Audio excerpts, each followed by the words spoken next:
వీక్షిస్తున్న తెలుగు ప్రేక్షకులందరికీ నమస్కారం. ఈ వీడియోలో ఇప్పుడు వర్క్ ఫ్రమ్ హోమ్కి సంబంధించి ప్రభుత్వం నుంచి కొన్ని కీలకమైన అప్డేట్స్ అయితే రావడం జరిగింది. మీ అందరికీ తెలుసు. మరి ఇందులో భాగంగా చాలామంది అయితే ఆసక్తి చూపుతున్నారు. ఇప్పటికే ఈ ఒక సర్వే తేలింది. మరి చాలామంది గ్రామ వార్డు సచివాలయానికి వెళ్ళి కూడా ఈ యొక్క వివరాలన్నీ కూడా తెలియజేస్తున్నారు. దరఖాస్తులు చాలామంది, కొన్ని లక్షలాది మంది అయితే ఈ యొక్క దరఖాస్తులు అయితే చేసుకున్నారు. మరి ఇందులో భాగంగా ప్రభుత్వం అయితే ఖచ్చితంగా ఈ యొక్క నిర్ణయం తీసుకునేందుకైతే వెనుకడుగు వేయలేదు. అయితే ఆంధ్రప్రదేశ్ వర్క్ ఫ్రమ్ హోమ్కి సంబంధించి మరి పూర్తి వివరాలు అయితే ఈ వీడియోలో చెప్పడం జరుగుతుంది కాబట్టి స్కిప్ చేయకుండా చివరిదాకా చూసేసేయండి. ఇంతకీ ఈ యొక్క విధానానికి మరి సంచలనాత్మక స్పందన అయితే లభించిందని చెప్పుకోవాలి. అనుకున్న విధానం కంటే ఎక్కువగా మరి వర్క్ ఫ్రమ్ హోమ్కి సంబంధించి దరఖాస్తులు అయితే నమోదైంది. రాష్ట్ర ప్రభుత్వం చేపట్టిన ఈ యొక్క కార్యక్రమం పట్ల ప్రజలు ఎంతో ఆసక్తి అయితే చూపుతున్నారు. మరి ఇప్పటి వరకు కూడా దాదాపుగా చూసుకున్నట్లయితే 41,95,387 మంది నుంచి ఇంటి నుంచి మరి యొక్క పనిచేసేందుకు దరఖాస్తులు అయితే నమోదు కావడం జరిగింది. మరి యొక్క సంఖ్య రానున్న రోజుల్లో చూసుకున్నట్లయితే 50 నుంచి 55 లక్షల మంది చేరే అవకాశాల వరకు కూడా ఉంటుందని చెప్పేసి ప్రభుత్వం అయితే అధికారులు అంచనా వేస్తున్నారు. మరి ఇందులో భాగంగా ఫిబ్రవరి చివరి వారం నుంచి గ్రామ వార్డు సచివాలయం సిబ్బంది ద్వారా రాష్ట్ర వ్యాప్తంగా నిర్వహిస్తున్న యొక్క సర్వేలో ఈ యొక్క వివరాలు అయితే వెలువడింది. మరి ఇందులో భాగంగా చాలా విషయాలు అయితే బయటపెట్టడం జరిగింది. అయితే మరి మీలో ఎంతమంది వర్క్ ఫ్రమ్ హోమ్కి సంబంధించిన వివరాలు కావాలి అనుకుంటున్నారో ప్రతి ఒక్కరూ అధికారికంగా వచ్చిన అప్డేట్స్ కోసం ఎదురు చూస్తున్నారు. ఛానల్ ఇప్పుడే ఫ్రీగా సబ్స్క్రైబ్ అవ్వండి. సబ్స్క్రైబ్ చేసుకున్న వాళ్ళ పక్కనే ఉన్న గంట సింబల్ నొక్కి వాళ్ళ నోటిఫికేషన్ మీద ట్యాప్ చేయండి. మీలో ఎంతమంది వర్క్ ఫ్రమ్ హోమ్కి సంబంధించిన ఈ యొక్క దీని పట్ల ఇంట్రెస్ట్ చూపుతున్నారో, ఆసక్తి కలిగి ఉన్నారో మీ యొక్క లైక్ ద్వారా మీ యొక్క ఇంట్రెస్ట్ని తెలియజేయండి. వీడియోకి లైక్ చేసినట్లయితే ఎంతమంది ఇంట్రెస్ట్ కలిగి ఉన్నారో చూద్దాం. మరి అయితే ప్రభుత్వం మొత్తం చూసుకున్నట్లయితే 2,69,15,087 మందిని మరి సర్వేలో భాగస్వాములను అయితే చేసింది. వీరు ఇప్పటి వరకు చూసుకున్నట్లయితే 1,65,66,434 మంది నుంచి మరి వీరు ఈ గ్రూప్ నుంచి అభిప్రాయాలు అయితే సేకరించారు. మొత్తానికి చూసుకున్నట్లయితే మిగిలిన 1,03,48,600 చిల్లర మరి ఎంతో ఉన్నారు. మరి మొత్తం వీరందరినీ సంబంధించి సర్వే పూర్తి కావాల్సి అయితే ఉంది, ఇంకా పెండింగ్లో అయితే ఉందన్నమాట.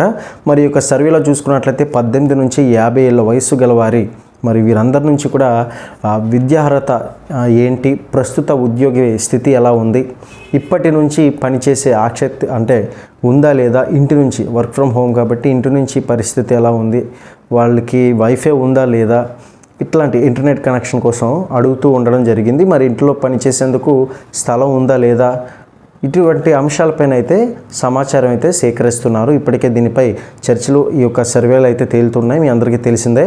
ఇక దరఖాస్తు చేసుకున్న వారిలో చూసుకున్నట్లయితే ఎక్కువ మంది డిగ్రీ పూర్తి చేసిన వారైతే ఉన్నారు. మరి అదేవిధంగా ఇంజనీరింగ్ చదివిన వారు కూడా ఉన్నారు. చూసుకున్నట్లయితే 4,73,372 మంది మరి చూసుకున్నట్లయితే ఇంత సంఖ్యలో ఉన్నారనమాట.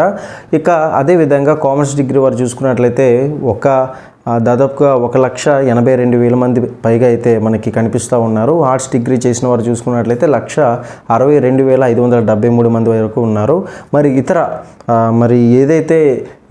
మరి కోర్సులు చదివిన వారు చూసుకున్నట్లయితే మనకి 7,56,379 మంది వరకు అయితే ఉండడం జరిగింది.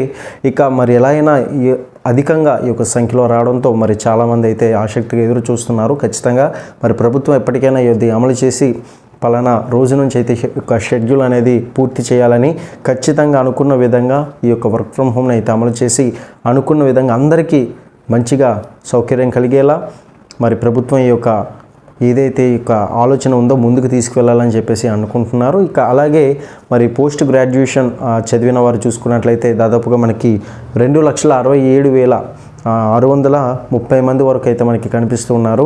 పిహెచ్డి చేసిన వారు చూసుకున్నట్లయితే 5,587 మంది మనకు కనిపిస్తూ ఉన్నారు. మరి ఇలా చూసుకుంటా పోతే కనుక లా చదివిన వారు కూడా దీనికి నమోదు చేయడం జరిగింది. వీరు సంఖ్య చూసుకున్నట్లయితే 4,05,83 మంది అయితే ఉన్నారు. చూశారు కదండి. మరి చాలామంది ఉద్యోగాలు లేక, చదివి కూడా ఉద్యోగాలు లేక ఎంతోమంది ఇట్లా ఉన్నారు కాబట్టి మరి వీరి పట్ల ఖచ్చితంగా ప్రభుత్వం అయితే నిర్ణయం తీసుకోవాలని చెప్పేసి చాలామంది అభిప్రాయం వ్యక్తపరుస్తున్నారు. మరి మీ అందరికీ తెలిసిందే, ఎక్కువ శాతం మంది అయితే చదివిన వాళ్ళు కూడా ఉన్నారు కాబట్టి మరి వీరందరికీ కూడా అనుకున్న రీతిలో చదివిన వారికి ఈ యొక్క సౌకర్యాన్ని కల్పిస్తున్నారు ప్రభుత్వం. ఇక ప్రస్తుతం ప్రస్తుతం 52,876 మందికి పైగా మనకి మాత్రమే ఇంటి నుంచి పనిచేసే అవకాశం అయితే ఉన్నట్లుగా అయితే ప్రభుత్వం తెలిపింది. మరి ఇది చాలా తక్కువ సంఖ్య మనకు కనిపిస్తుంది. సర్వే పూర్తయ్యే సమయానికి మరో 10 నుంచి 15 లక్షల మంది దరఖాస్తులు అయితే చేసుకునే అవకాశం కూడా ఉందని మరి అధికారులు అయితే చెప్తున్నారు. ఇంత పెద్ద సంఖ్యలో ఉన్న దరఖాస్తులను మరి ఉపాధి ఎలా కల్పిస్తారనేది కూడా ప్రభుత్వానికి సవాల్గా మారిందని చెప్పుకోవాలి. ఈ యొక్క విధానంలో మరి ఈ యొక్క విధానం కింద రాష్ట్రంలో ఉపాధి అవకాశాలు అయితే పెంచడంతో పాటు మరి మహిళలు మరి గ్రామీణ ప్రాంత ప్రజలకు ప్రయోజనం అయితే చేకూర్చేలా ప్రణాళికలు అయితే రూపొందిస్తున్నారు. మరి చాలా వరకు ఎన్నో బెనిఫిట్స్ ఉందండి వర్క్ ఫ్రమ్ హోమ్ అంటే. ప్రభుత్వ ఆలోచన బాగానే ఉంది, కానీ ఆ కంపెనీల ఆలోచన మాత్రం ఎలా ఉందనేది గమనించినట్లయితే మరి ఒక రకంగా చెప్పొచ్చు, కరోనా పోయిన తర్వాత ప్రపంచవ్యాప్తంగా కూడా కంపెనీలు అలాగే వర్క్ ఫ్రమ్ హోమ్ ఎత్తివేశాయి. ఇండియాలో మరి ముఖ్యంగా ఇండియాలో కూడా కేంద్ర ప్రభుత్వం కూడా ఈ యొక్క వర్క్ ఫ్రమ్ హోమ్ విధానాన్ని అయితే మరి ఎంకరేజ్ అయితే చేయట్లేదు. ఎందుకంటే ఇది ఉంటే కనుక చాలామందికి ఉపాధి అవకాశాలు అయితే పోతాయి. మరి సపోజ్ మనకి ఆఫీస్ ఉంటే కనుక అక్కడ సెక్యూరిటీ సిబ్బంది, మరి అదేవిధంగా ఆఫీస్ బాయ్స్, క్లీనింగ్ చేసేవారు, ఇలా కొంతమంది ఉంటారు కదా, మరి వీరందరి ఉపాధి కోల్పోయినట్లే అవుతుందని చెప్పేసి మరి కేంద్ర ప్రభుత్వం తెలియజేస్తుంది. మరి ఇలా చాలా వరకు కూడా ఎంతోమంది ఉపాధి అయితే లభిస్తుంది. మరి ఈ రకంగా చూసుకున్నట్లయితే ఇక ఇదే ఆఫీసు లేకపోతే కనుక వీరందరికీ ఉపాధి అయితే పోతుంది కదా. జనరల్గా ఇంకోటి ఏంటంటే ఆఫీసులు ఉన్నప్పుడు ఏమంటే ట్రాఫిక్ ఎక్కువ అయిపోతూ ఉంటాయి. మనందరికీ తెలుసు, ఆఫీస్ టైం అనగానే వెంటనే అందరూ కూడా ఒక్కసారిగా రోడ్లకి పరుగుతేస్తూ ఉంటారు. మరి ఇందులో భాగంగా పెట్రోల్స్ కూడా ఎక్కువ ఖర్చులు అయితే జరుగుతూ ఉంటాయి ఆఫీస్ ఉంటే కనుక. మరి ఇటువంటివన్నీ కూడా ఒక బిజినెస్ స్ట్రాటజీ అనేది ఇందులో ఉంది కాబట్టి మరి ప్రస్తుతానికి కేంద్ర ప్రభుత్వం ఈ నిర్ణయం తీసుకోవడంలో ఎటువంటి ఆశ్చర్యం కూడా మనం చేయవలసిన పని అయితే లేదు. అలాగే ఆఫీస్ కనుక మనకి లేకపోతే అంటే వర్క్ ఫ్రమ్ హోమ్ కనుక ఉంటే కనుక మనకి కరెంటు వాడకం తగ్గుతుంది, అదేవిధంగా ఏసీల వాడకం తగ్గుతుంది, మరి పెట్రోల్ వాడకం అనేది తగ్గుతుంది. ఇక ఉద్యోగులందరూ కూడా చాలా వరకు కూడా మరి ఏదేమైనా సరే చెప్పుకున్నట్లయితే కనుక ప్రస్తుతానికి ప్రజెంట్ మనం ఉన్న సిచ్యువేషన్స్ కనుక మనం గమనించినట్లయితే రోడ్ల యొక్క ట్రాఫిక్ అనేది తగ్గుతుంది. ముఖ్యంగా దీనివల్ల పొల్యూషన్ కూడా తగ్గుతుంది. మరి ఇన్ని బెనిఫిట్స్ కూడా ఉన్నాయి. అందులో అయితే ఖర్చులు అనేది కనిపిస్తుంది. ఈ యొక్క వర్క్ ఫ్రమ్ హోమ్లోని ఖర్చులు అనేది కనిపించడం లేదు. మరి ఏదైనా సరే మనకి ఒక ఎకానమీ అనేది మనకి ఏంటంటే ఒక ఖర్చు అనేది ఎక్కువగా జనాల నుంచి వెళ్తేనే మనకి ఒక ఇండియన్ ఎకానమీ అనేది పెరుగుతూ ఉంటుంది. సో ఇది అన్నమాట. మరి సెంట్రల్ గవర్నమెంట్ ఈ రకమైన నిర్ణయంతో మనకి ఏంటంటే కరోనా తర్వాత వెంటనే వర్క్ ఫ్రమ్ హోమ్ అనేది ఎత్తివేయడం జరిగింది. కాబట్టి మరి ఇప్పుడు రాష్ట్ర ప్రభుత్వం ఇటువంటి ప్లానింగ్ చేయడం వల్ల చాలా బెనిఫిట్స్ అయితే కనిపిస్తూ ఉన్నాయి. కానీ మరి ఎకానమీ, ఇండియన్ ఎకానమీ పరంగా చూసుకున్నట్లయితే మనకి ఖర్చులు అనేది మనకి జనాల నుంచి రావడం లేదు. చాలా ఖర్చులే ఉంటాయి ఒక రకంగా చెప్పాలి అంటే కనుక వర్క్ ఫ్రమ్ హోమ్ కాకుండా ఆఫీస్ కనుక ఉంటే. మరి ఇటువంటి నిర్ణయం పట్ల మరి ప్రభుత్వం తీసుకున్న నిర్ణయం పట్ల కేంద్ర ప్రభుత్వం ఎటువంటి నిర్ణయాన్ని అమలు చేస్తుందా అనేది ఇప్పుడు సస్పెన్స్గా అయితే మారింది.